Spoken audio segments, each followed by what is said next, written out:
The trouble I have with persons who have double standards, this the utter selfishness of it.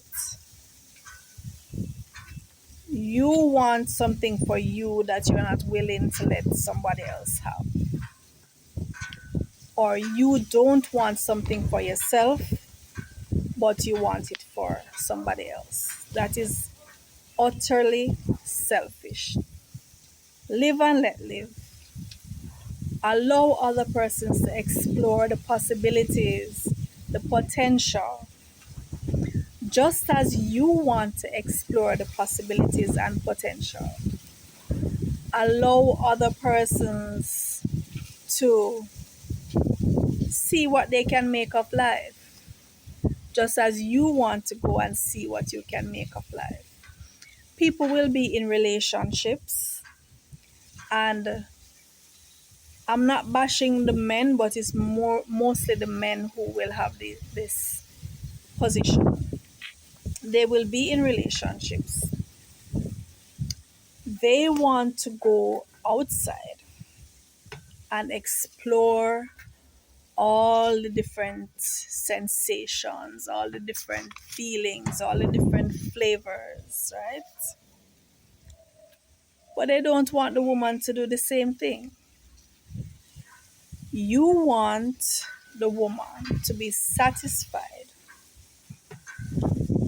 with what you have to give, and yet you are not satisfied with what she has to give, and you are not willing to compromise either. That's the thing.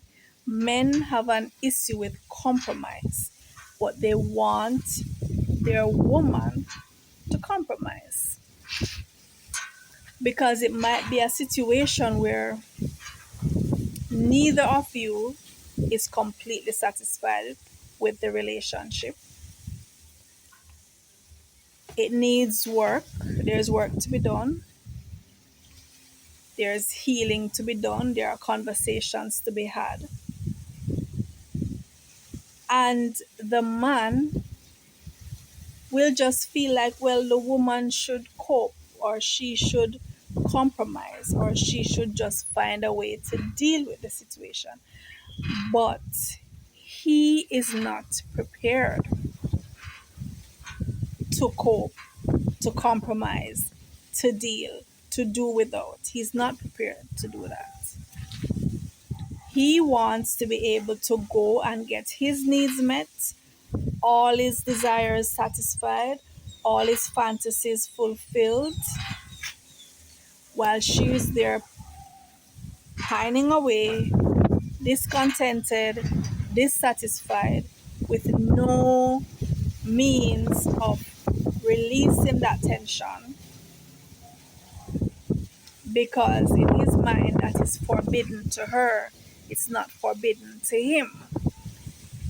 That is double standard, and it is selfish. Jamaican men, a lot of them, pride themselves on they're not doing this, they're not doing that, they must do this, they must do that, they must get this, they must get that. And refuse to accept that the woman has similar needs. And I always think that is just so, is first of all, it's stupid, but it's very selfish. It's a very selfish way to live and to view relationships. What you don't want for yourself, you should not want for the person that you're in a relationship with. If you expect your partner to do without certain things, then you should hold yourself to that same standard. Or come to the point where you both agree, okay, we're not satisfied, so I'm gonna outsource this particular thing. You go ahead and outsource this particular thing. Why is that so hard for a man to deal with? Why is it so hard? Because he's selfish. He is selfish.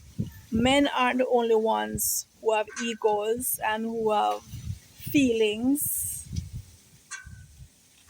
So why should a woman deal with it and you are not willing to deal with it? Is it that men don't see women as human beings with feelings and desires? Is it that they don't think women are worthy of being completely, wholly contented and satisfied with all needs met? Is it that you think men deserve complete, whole satisfaction and women don't? Because it's something that I've observed, from a child coming up and looking at relationships around me, reading about things, watching videos about things, hearing about things, watching movies, and just generally knowing human nature. What you want for yourself, you should allow others to pursue. Live and let live. Be fair. What you're forcing somebody else to deal with, you deal with it too. You deal. Two can play, right? Two can play. Why is it that you want to play but the other person can't